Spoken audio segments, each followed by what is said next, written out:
2018 সালের সেই সুবর্ণ সৌরের ঘটনার পুনরাবৃত্তি করতেছে। সেদিন কি হয়েছিল? একজন মা, একজন নারী, 4 সন্তানের জননী, তাকে গণধর্ষণের শিকার হতে হয়েছিল। প্রশাসন বলেছে এদিন কোনো ঘটনা ঘটে নাই। হাতিয়া তো একই সুর বাজতেছে। তাহলে সেই স্বৈরাচারী আমলের সুর যদি এই সময়ে বাজে, তাহলে এখানে গুণগত পার্থক্যটা কোথায়? দেশ কোন দিকে যাচ্ছে? এই ব্যাপারে আমরা কনসার্ন। নির্বাচনের আগে এবং পরে সহিংসতা যে হয়েছে সেটাই। নির্বাচনী সহিংসতা বাংলাদেশে অতীত হয়েছে, এগুলো আমরা জানি, কিন্তু এইবার তো সেটা প্রত্যাশিত ছিল না।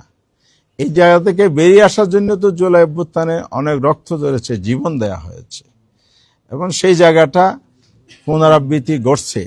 তাহলে কি এটাই হচ্ছে বাংলাদেশে আবার ফেসিবাদের, আবারও স্বৈরতন্ত্রের উত্থান হতে যাচ্ছে? আমার বোনরা, আমার মায়েরা, নারীরা আজকে নিরাপদ হলো না। হাতিয়ার ঘটনা কি আপনারা জানেন?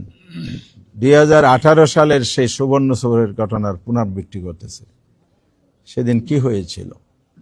একজন মা, একজন নারী, 4 সন্তানের জননী, তাকে গণধর্ষণের শিকার হতে হয়েছিল। প্রশাসন বলেছে এদিন কোনো ঘটনা ঘটে নাই। হাতিয়া তো একই সুর বাজতেছে। তাহলে সেই স্বৈরাচারী আমলের সুর যদি এই সময়ে বাজে, তাহলে এখানে গুণগত পার্থক্যটা কোথায়? দেশ কোন দিকে যাচ্ছে? এই ব্যাপারে আমরা কনসার্ন। এরপরে আমার নিজের আসনও 3 জন নারীকে আঘাত করা হয়েছে, মাথা ফেটে দেওয়া আছে, রক্তাক্ত করা হয়েছে। বাংলাদেশের বিভিন্ন জায়গায় অসংখ্য, আমরা 54টি জেলার রিপোর্ট সাবমিট করেছি, গণমাধ্যমে আসা রিপোর্ট, আমাদের বিভিন্ন সোর্সের রিপোর্টের ভিত্তিতে সহিংস ঘটনাগুলো। আমাদের আমিরি জামাত 11 দলের মিটিং করে গত পরশুদিন প্রেস ব্রিফিং করে স্পষ্ট করে দিয়েছে যে সহিংসতা বন্ধ করুন। বন্ধ যদি আপনারা না করেন তাহলে আমরা রাজপথে নামতে বাধ্য হব। আমাদের 11 দলের সিদ্ধান্ত হয়েছে, পার্লামেন্টে আমরা গঠনমূলক বিরোধী দলের ভূমিকা পালন করব, দেশ এবং জাতির স্বার্থে কথা বলবো, আমাদের বক্তব্য তুলব। দেশ গড়ার জন্য আমাদের বাংলাদেশ, দেশকে আমরা ভালোবাসি, দেশকে আমরা পিছনে নিতে চাই না, সামনে নিতে চাই। সেই সেন্টিমেন্ট থেকে আমরা কাজ করার জন্য, ভূমিকা পালনের জন্য প্রস্তুত আছি ইতিবাচকভাবে।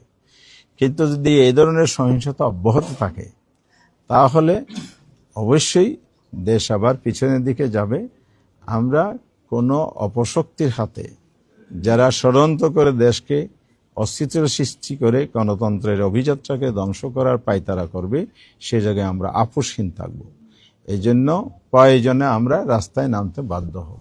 ইতিমধ্যেই আমরা 11 দলের পক্ষ থেকে গতকাল লিয়াজি কমিটির মিটিং করেছি।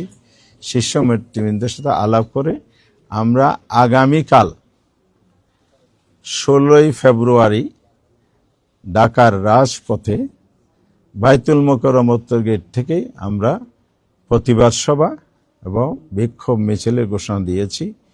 কারণ হচ্ছে এই সহিংসতা বন্ধ করতে হবে।